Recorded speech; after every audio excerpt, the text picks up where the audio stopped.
Hello बच्चों, good morning to all of you और आप सभी का स्वागत है हमारे एक्स्ट्रा स्कोर कोचिंग के YouTube channel extra score digital पर। बच्चों, जैसा कि आप जानते हो कि मैं आपके लिए फिजिक्स का मॉडल पेपर सॉल्व कर रहा हूं और ये जो आप अपने स्क्रीन पे क्वेश्चन देख रहे हो जिसका मीडियम हिंदी है, तो ऑब्वियस सी बात है कि अभी जो ये मॉडल पेपर मैं सॉल्व कर रहा हूं ये हिंदी मीडियम के स्टूडेंट के लिए है और सब्जेक्ट है फिजिक्स। और मैं हूं आपका अमन सर और मैं लाइव हूं पूर्णिया से। और बच्चों ध्यान रखिए कि जो ये मॉडल पेपर है ये छठा मॉडल पेपर है, जिसमें से 4 मॉडल पेपर मैंने सॉल्व किए हुए हैं आपके लिए, जो बिहार बोर्ड के द्वारा जारी किए गए हैं ऑफिशियल मॉडल पेपर। और 5वां और ये छठा मॉडल पेपर ये हमारे कोचिंग के द्वारा जारी किया गया मॉडल पेपर है, जिसको आप सॉल्व करिए और अपने आप को आंकने की कोशिश करिए कि आपको कितना मार्क्स आ रहा है।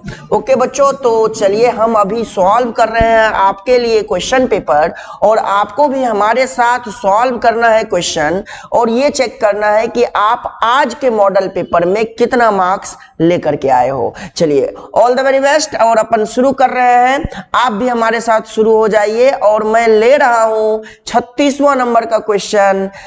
पी टाइप और एन टाइप अर्धचालक है, तो इसका सही आंसर चुनना है आपको। जल्दी से बताइए कौन सा आंसर सही होगा। आंसर होगा ए, विद्युत उदासीन। ओके, चाहे कोई भी टाइप का अर्धचालक हो विद्युत उदासीन ही रहते हैं। अगला है, अवक्षय क्षेत्र में केवल इलेक्ट्रॉन रहता है, केवल होल रहता है, इलेक्ट्रॉन और होल दोनों रहते हैं, इलेक्ट्रॉन और होल दोनों नहीं रहते हैं। तो इसमें बताइए जल्दी से कौन सा आंसर सही होगा। ऑप्शन डी हो जाएगा सही, इलेक्ट्रॉन और होल दोनों नहीं रहते हैं। आगे बढ़ते हैं हम लोग 38वां नंबर में। 38वां नंबर में बताना है आपको, एक ट्रांजिस्टर के अल्फा और बीटा करंट कारकों के बीच क्या संबंध होता है। देखिए आपके सामने 4 ऑप्शन दिए हुए हैं, आपको 5 सेकंड का टाइम है, बताना है कौन सा आंसर सही है। चलिए मैं दे रहा हूं जवाब, आंसर बी सही है, अल्फा बराबर beta upon 1 plus beta. Okay, चलिए आते हैं 39वां नंबर का क्वेश्चन।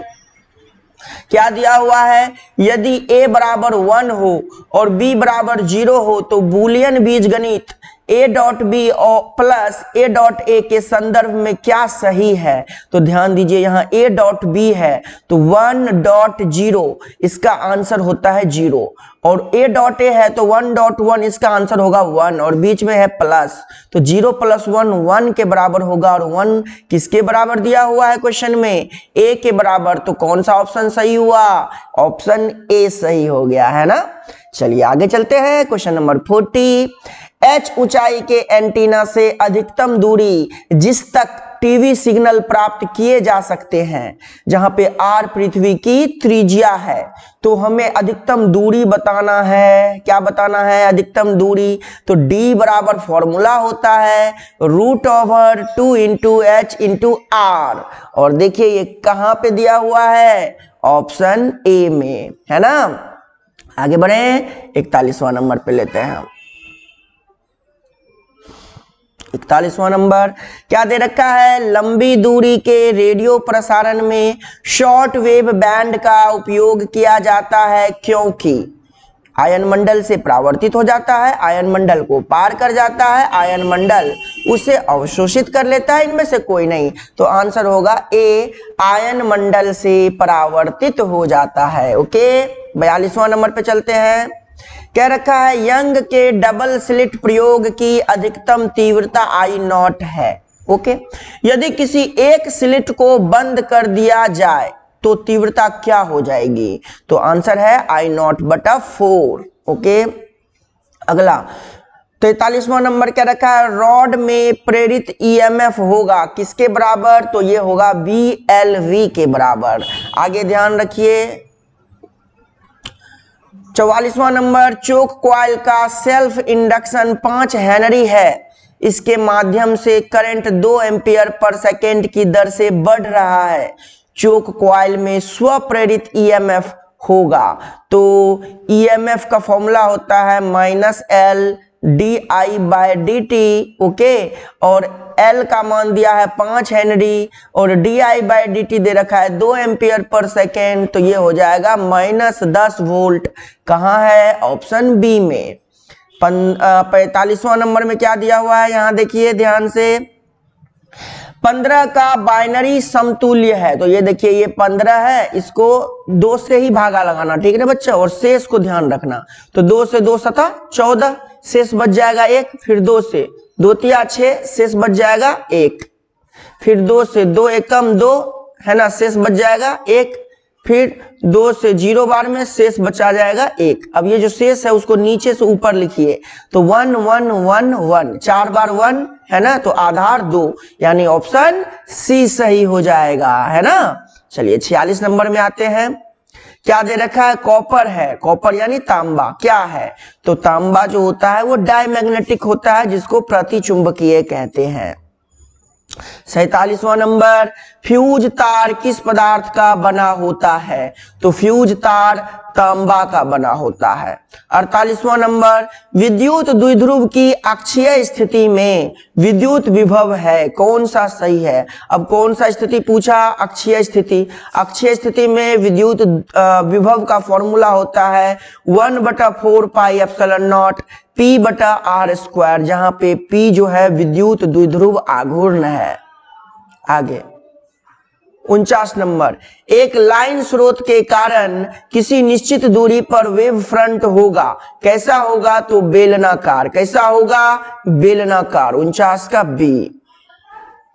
अब ये 50वां, एक प्रत्यावर्ती धारा के शिखर मान और औसत मान का अनुपात है। तो यहाँ पे ध्यान दीजिए बेटा, अगर ये औसत मान लिखा गया है, यहाँ पे आरएमएस मान की हमें जरूरत है। किसकी? आरएमएस। ये जो है औसत नहीं होना चाहिए, यहाँ पे जो ऑप्शन है तब मैच नहीं करेगा, ये मिसटाइप हो गया है। आरएमएस मान, तो शिखर मान आई नॉट को बोलते हैं और बटा में आई आरएमएस। तो यहाँ पे आई नॉट और आई आरएमएस का मान होता है आई नॉट बटा √2। तो आई नॉट से आई नॉट कट जाएगा, ये हो जाएगा √2/1। कहाँ है? ऑप्शन ए में। थोड़ा सा ये मिसटाइप हो गया। औसत मान का फॉर्मूला अगर आप दिया रहता तो वो होता है 2I0/π। ठीक है, आगे बढ़ते हैं। विद्युत परिपथ में किसी भी बिंदु पर सभी विद्युत धारा का बीजगणितीय योग होता है, तो वो होता है 0 के बराबर, किरचॉफ्स के जंक्शन नियम के अनुसार, है ना। 52वां नंबर, एम्पियर घंटा एक इकाई है। किसकी इकाई है? तो आवेश की। चार्ज को हिंदी में आवेश भी कहते हैं, तो आवेश की इकाई है। ओके। 52वां। 53वां नंबर, जब एक एमीटर को शंट किया जाता है तो इसकी माप सीमा क्या हो जाती है? तो 4 ऑप्शन दिए हैं, आप देखिए फटाफट बताइए, आंसर हो जाएगा बढ़ जाती है। ओके। 54वां नंबर, हॉट वायर अमीटर मापता है, क्या मापता है? तो प्रत्यावर्ती धारा का आरएमएस मान। ओके। 55वां नंबर, लौह चुंबकीय पदार्थ की पारगम्यता है, तो 55 का क्या हो जाएगा? ए, है ना, म्यू 1 से ज्यादा। चलिए 56वां, व्हीट स्टोन ब्रिज का उपयोग मापने में किया जाता है, क्या मापने में किया जाता है? तो भैया उच्च और निम्न प्रतिरोध दोनों को मापने में किया जाता है। 57वां नंबर, निकट दृष्टि दोष का व्यक्ति किस लेंस के चश्मे का उपयोग करता है? तो आंसर होगा अवतल लेंस के चश्मे का उपयोग करता है। 57 का हो जाएगा बी, है ना। 58वां नंबर, कांच से हवा में जाने वाले प्रकाश का क्रांतिक कोण किसके लिए न्यूनतम होता है? तो बैगनी के लिए। तो 58 का डी। 59, चुंबकीय क्षेत्र बी और विद्युत क्षेत्र ई के अनुपात की क्या इकाई यानी मात्रक है? तो E/B जो होता है ये C के बराबर होता है, और C होता है निर्वात में प्रकाश की चाल, और C का मात्रक होता है मीटर प्रति सेकेंड। क्या होता है? मीटर प्रति सेकेंड। आपसे पूछा है B/E, तो B/E क्या हो जाएगा? पलट देंगे, यानी सेकेंड प्रति मीटर, यानी लिखेंगे आप सेकेंड मीटर -1। ओके बच्चों, तो ये यहां पे हो जाएगा ऑप्शन बी। अगला 60वां नंबर, चुंबकीय ऊर्जा का सही सूत्र क्या होगा? तो ऑप्शन है b²/2μ0 यानी बी नंबर। 61वां नंबर है ना, चरण अंतर फाई तथा पथ अंतर डेल्टा एक्स एक दूसरे से कैसे संबंधित है? तो फाई बराबर होता है 2π/λ इंटू डेल्टा एक्स। ओके, तो यहां से डेल्टा एक्स बराबर हो जाएगा फाई इंटू लेमडा बटा में 2π। ये कहां पे है? ऑप्शन डी में। ठीक।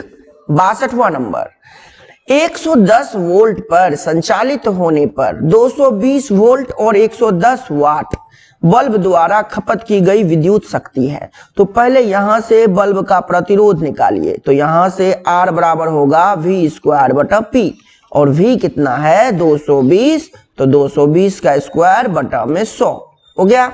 अब कितने पे संचालित करना है? 110 वोल्ट पे, और हमसे पूछा विद्युत शक्ति, तो पावर बराबर V²/R।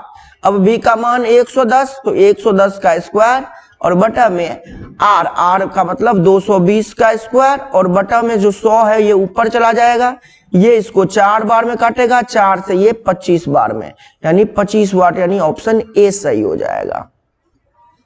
निम्नलिखित में से किसमें प्रतिरोधकता का ऋणात्मक तापमान गुणांक है? तो अर्धचालक का। ध्यान रखिए। 64वां नंबर, त्रिज्या R वाले किसी धारावाही वृत्ताकार लूप के केंद्र में चुंबकीय क्षेत्र B1 है। लूप के केंद्र से R की दूरी पर अपने अक्ष पर एक बिंदु पर चुंबकीय क्षेत्र B2 है, तब अनुपात B1/B2 क्या होगा? तो B1/B2 का मान जो होगा वो 2√2 होगा। आप ये B1 के लिए तो डायरेक्ट ये लिख देना μ0I/2R, ठीक ना, और B2 के लिए लिख दो μ0I/R² R² प्लस x² का पावर 3/2, और यहाँ पे x के जगह R पुट कर दो। ठीक है, और पुट करने के बाद दोनों का रेशियो निकालो, आपका ऑप्शन ए आएगा। ठीक ना, चलिए आगे बढ़ते हैं। 100 प्रतिरोध 100 ओम है, यहाँ ओम छूट गया। 100 ओम प्रतिरोध के एक चालक के सिरों पर 200 वोल्ट का विभवांतर बना है। 1 सेकेंड में इससे गुजरने वाले इलेक्ट्रॉन की संख्या कितनी हो जाएगी? तो यहां से पहले ओम्स लॉ लगाओ। ओम का नियम V बराबर IR, V है 200 वोल्ट बराबर I पहले निकाल लीजिए, R है 100 ओम, तो ये 2 0 से 2 0 कट जाएगा। I बराबर हो जाएगा 2 एम्पियर, और I को लिखते हैं NE/T। ठीक है, तो यहाँ पे 2 बराबर NE का मान रख दीजिएगा 1.6 × 10 का पावर -19, और समय है 1 सेकेंड।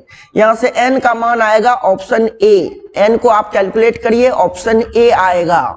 ठीक है,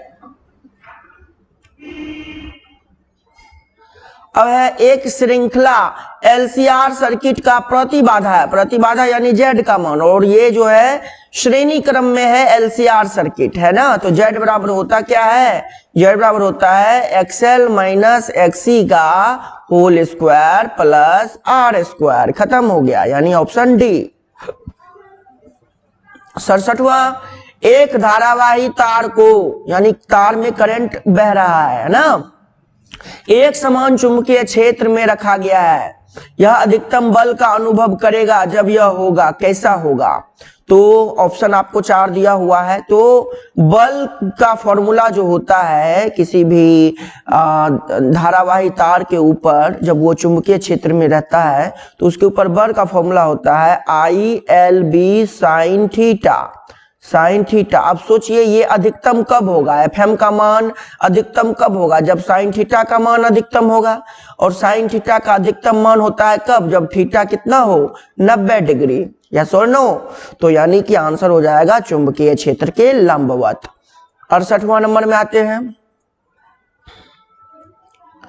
एक AC स्रोत से श्रृंखला में जुड़े एक प्रतिरोध, एक इंडक्टर और एक संधारित्र में वोल्टेज दिया हुआ है 20 वोल्ट, 15 वोल्ट और 30 वोल्ट। सर्किट में परिणामी वोल्टेज क्या हो जाएगा? तो ऑब्वियस सी बात है सर कि अगर मुझे रिजल्टेंट चाहिए, परिणामी चाहिए, तो हम लिखेंगे यहाँ पे VC - VL का होल स्क्वायर प्लस VR का स्क्वायर। मान रख देंगे, VC का मान दिया हुआ है 30 वोल्ट, VL का मान 15 वोल्ट और VR का मान 20 वोल्ट। सॉल्व करेंगे, आंसर आएगा 25 वोल्ट। 69वां नंबर क्या रखा है, एक डीसी सर्किट में बैटरी के अंदर और बैटरी के बाहर क्रमशः करंट की क्या दिशा होती है, यानी विद्युत धारा की दिशा क्या होती है। तो जो विद्युत धारा की दिशा डीसी सर्किट में बैटरी के अंदर होती है वो होती है ऋणात्मक से धनात्मक टर्मिनल और बैटरी के बाहर धनात्मक से ऋणात्मक टर्मिनल, यानी ऑप्शन सी सही है। 70वां और आज के मॉडल पेपर का आखिरी सवाल, परावैद्युत स्थिरांक के परावैद्युत से भरे समानांतर प्लेट संधारित्र जिसमें प्लेट का पृथक्करण यानी प्लेट के बीच की दूरी d है और प्लेट का क्षेत्रफल a है, इसकी धारिता पूछा गया है। तो C बराबर होता क्या है, epsilon not a by d, और चूंकि परावैद्युत रखा हुआ है उसके अंदर पदार्थ तो गुना k, तो ये हो जाएगा के epsilon naught A by D, यानी ऑप्शन सी हो जाएगा, है ना, के epsilon naught A by D. तो इस तरह से बच्चों हमने 70 क्वेश्चन सॉल्व कर दिए हैं आपके लिए, और आप चेक कर लीजिए कि आपके कितने आंसर सही हुए खुद से। जो नहीं हुए सही उसके लिए परेशान होने की जरूरत नहीं है, सॉल्यूशन में मैंने समझाया हुआ है, आप वीडियो को फॉलो करिए, उसको दोबारा देख लीजिए और इससे क्या हो जाएगा कि आपको याद हो जाएगा। इससे पहले के भी हिंदी मीडियम में भी सेपरेट मैंने प्लेलिस्ट बना रखी है जिसमें केवल मैं हिंदी मीडियम के ही वीडियोज अपलोड कर रहा हूं ताकि हिंदी मीडियम के बच्चों को वीडियोज ढूंढने में परेशानी ना हो, इसीलिए आपके लिए सेपरेट प्लेलिस्ट बना हुआ है। आप अपने प्लेलिस्ट पे जाएं और मॉडल पेपर को जो मैंने सॉल्व किया है उसको 1 नंबर से देखना शुरू करें वीडियो को, ताकि आपको एक सही जानकारी प्राप्त हो। क्या होता है बच्चों, गैस पेपर में या फिर आपके कहीं भी कोई सोर्स है, हो सकता है वहां पे गलत हो सकता है आपको जवाब, तो यहाँ पे आपको हर एक चीज का रीजन भी बताया जाता है क्वेश्चन को सॉल्व करने के टाइम। तो यहाँ से क्या फायदा आपको मिलेगा कि आपको चीजें आपके दिमाग में बैठ जाएंगी, सर की बातें याद रहेंगी, एग्जामिनेशन हॉल में आप सही करके आओगे, आप गलत करके नहीं आओगे। हमारी कोशिश है कि आप अच्छा स्कोर करें और अच्छा रिजल्ट पाए। और बच्चों अपने दोस्तों के साथ हमारे वीडियोज को जरूर शेयर करें, ये सहयोग आपको हमारे लिए करना पड़ेगा और हम आपके लिए वीडियोज अपलोड करते रहेंगे, ये हमारे तरफ से सहयोग रहेगा। चलिए मिलेंगे अगले वीडियो लेक्चर में, अगले वीडियोज में, और तब तक के लिए आप अपना ख्याल कर रखिए, आप पढ़ाई करते रहिए और एग्जामिनेशन की सही तरह से प्रिपरेशन करते रहिए। Thank you so much, thank you.